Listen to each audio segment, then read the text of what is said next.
Assalamualaikum warahmatullahi wabarakatuh. Halo teman-teman, perkenalkan nama saya Dita Veronica dengan nomor NPM 21110111116. Saya dari Prodi Manajemen dari Fakultas Ekonomi dan Bisnis Universitas Lampung. Di sini saya akan menjelaskan resume saya tentang penggunaan diksi.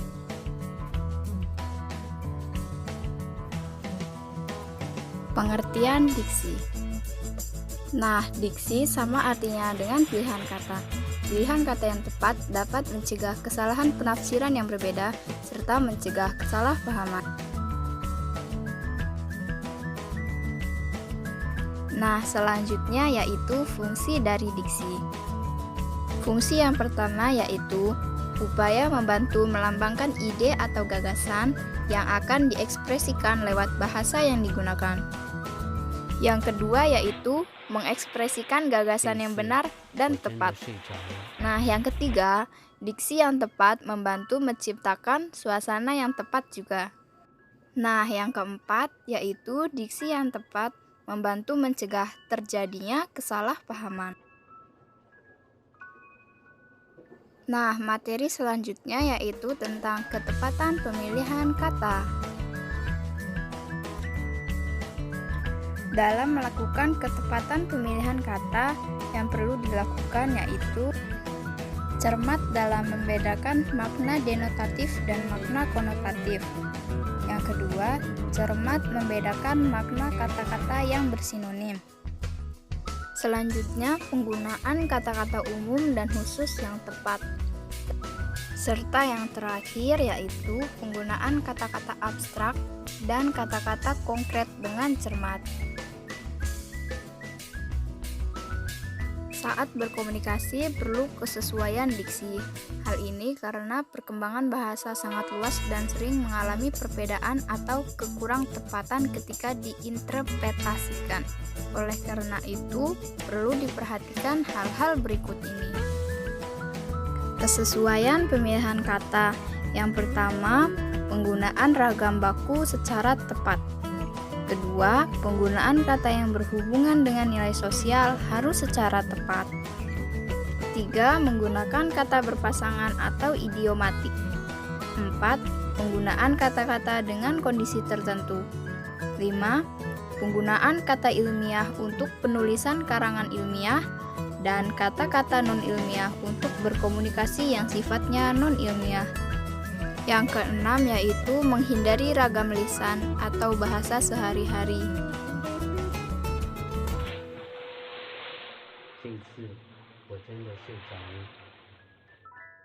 Materi selanjutnya yaitu tentang tata kata atau kaidah penulisan kata dalam bahasa Indonesia. Yang pertama ada kata dasar. Kata yang berupa kata dasar ditulis sebagai suatu kesatuan. Misalnya, buku itu sangat menarik. Selanjutnya adalah kata turunan. Yang A, imbuhan yang meliputi awalan, sisipan, akhiran ditulis serangkai dengan bentuk dasarnya. Misalnya kata membeli ditulis serangkai dengan bentuk dasarnya tanpa spasi. Yang B, imbuhan dirangkaikan dengan tanda hubung jika ditambahkan pada bentuk singkatan atau kata dasar yang bukan bahasa Indonesia. Sebagai contoh, kata mem-PHK-kan ditulis mem-PHK kan. Barusan ini adalah yang pertama.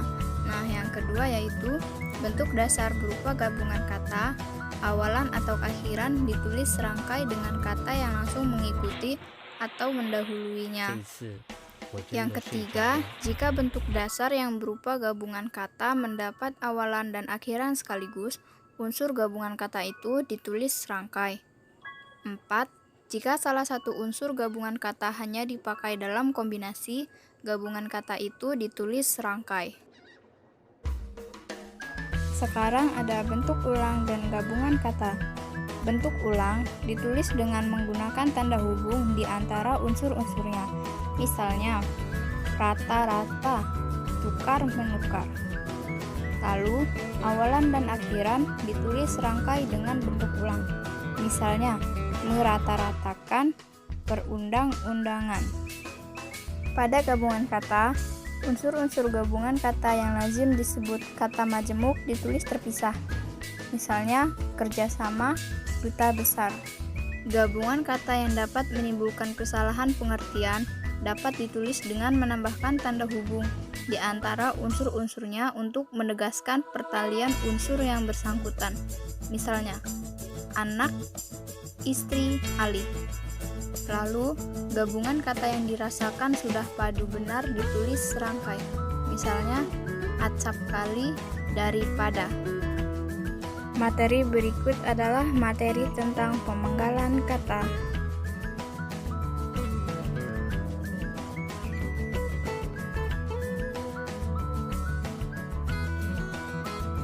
Singkatan dan akronim. 1. Singkatan adalah bentuk singkat yang terdiri atas satu huruf atau lebih. Yang A. Singkatan nama orang, nama gelar, sapaan, jabatan, atau pangkat diikuti dengan tanda titik di belakang tiap-tiap singkatan itu. B. Singkatan nama resmi lembaga pemerintahan dan ketatanegaraan, badan atau organisasi, serta nama dokumen resmi yang terdiri atas gabungan huruf awal kata, ditulis dengan huruf kapital dan tidak diikuti dengan tanda titik.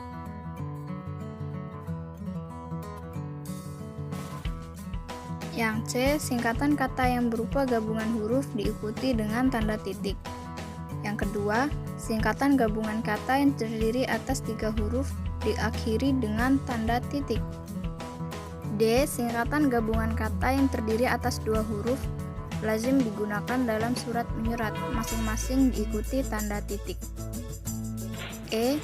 Lambang kimia, singkatan satuan ukuran, takaran timbangan, dan mata uang tidak diikuti dengan tanda titik. Selanjutnya, akronim. Akronim ialah singkatan dari 2 kata atau lebih yang diperlakukan sebagai sebuah kata. Yang A. Akronim nama diri yang berupa gabungan huruf awal unsur-unsur nama diri ditulis seluruhnya dengan huruf kapital tanpa tanda titik. B. Akronim nama diri yang berupa singkatan dari beberapa unsur ditulis dengan huruf awal kapital. Yang C. Akronim bukan nama diri yang berupa singkatan dari 2 kata atau lebih ditulis dengan huruf kecil.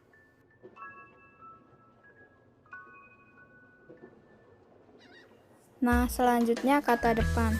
Kata depan di, ke, dan dari ditulis terpisah dari kata yang mengikutinya, kecuali di dalam gabungan kata yang sudah lazim dianggap suatu kata, seperti kepada dan daripada. Sebagai contoh, menabunglah di bank. Ada materi tambahan lain yaitu tentang partikel. 1. Partikel lah, kah, dan tah ditulis serangkai dengan kata yang mendahulunya. Kedua, partikel pun ditulis terpisah dari kata yang mendahulunya. Yang ketiga, partikel per yang berarti demi, tiap, atau mulai ditulis terpisah dari kata yang mengikutinya. Contoh dari kata yang pertama yaitu berapakah kurs rupiah hari ini? Contoh yang kedua, apapun masalahnya, dia dapat mengatasinya dengan bijaksana. Contoh yang ketiga, mereka masuk ke dalam ruang 1 per 1. Lalu memasuki materi angka dan bilangan. Bilangan dapat dinyatakan dengan angka atau kata. Angka dipakai sebagai lambang bilangan atau nomor. Di dalam tulisan lazim digunakan angka Arab maupun Romawi. Angka Arab yaitu misalnya angka 0, 1, 2, 3, 4. Sedangkan angka Romawi angka 1, 2, 3, 4 menggunakan tulisan Romawi.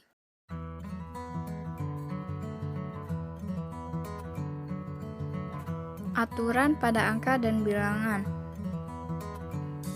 A. Bilangan dalam teks yang dapat dinyatakan dengan 1 atau 2 kata ditulis dengan huruf, kecuali jika bilangan itu dipakai secara berurutan seperti dalam perincian atau paparan. Misalnya, mereka menonton drama itu sampai 3 kali. Angka 3 ditulis menggunakan huruf, TIGA bukan menggunakan angka 3. Yang B, bilangan pada awal kalimat ditulis dengan huruf. Jika lebih dari 2 kata, susunan kalimat diubah agar bilangan yang tidak dapat ditulis dengan huruf itu tidak ada pada awal kalimat.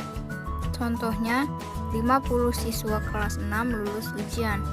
50 siswa ditulis dengan menggunakan huruf, kelas 6 ditulis dengan menggunakan angka. C, angka yang menunjukkan bilangan utuh besar dapat dieja sebagian supaya lebih mudah dibaca. Misalnya, perusahaan itu baru saja mendapat pinjaman 550 miliar rupiah. 550 ditulis menggunakan angka, miliar rupiah menggunakan huruf. D, angka digunakan untuk menyatakan A, ukuran panjang, berat, luas, dan isi, B, satuan waktu, C, nilai uang, dan D, jumlah. Yang E, angka digunakan untuk melambangkan nomor jalan, rumah, apartemen, atau kamar. F, angka digunakan untuk menomori bagian karangan atau ayat kitab suci. Serta yang G, yaitu penulisan bilangan dengan huruf dilakukan sebagai berikut. A, bilangan utuh, misalnya 12. B, bilangan pecahan, misalnya setengah. H, penulisan bilangan tingkat dapat dilakukan dengan cara berikut. Pada awal abad 20, angka Romawi kapital. Dalam kehidupan pada abad ke-20 ini, huruf dan angka Arab. Pada awal abad ke-20, huruf. I, penulisan bilangan yang mendapat akhiran an mengikuti cara berikut. Misalnya, 5 lembar uang seribuan. 5 lembar uang seribuan. Tahun 1950-an. J, bilangan tidak perlu ditulis dengan angka dan huruf sekaligus dalam teks, kecuali di dalam dokumen resmi seperti akta dan kwitansi. Misalnya, di lemari itu tersimpan 805 buku dan majalah.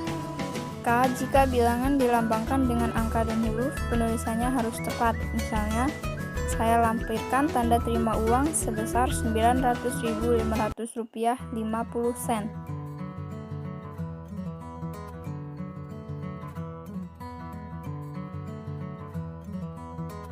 Kata ganti ku, kau, ku, mu, dan nya, dan kata si dan sang. Kata ganti ku dan kau ditulis serangkai dengan kata yang mengikutinya. Ku, mu, dan nya ditulis serangkai dengan kata yang mendahulunya. Misalnya, buku ini boleh kau baca. Kata si dan sang ditulis terpisah dari kata yang mengikutinya.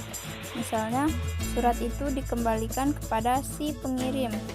Contoh kedua, misalnya, Kwon Jae-in mematuhi nasihat sang kakek. Demikianlah materi penjelasan dari saya, semoga bisa dimengerti dan bermanfaat.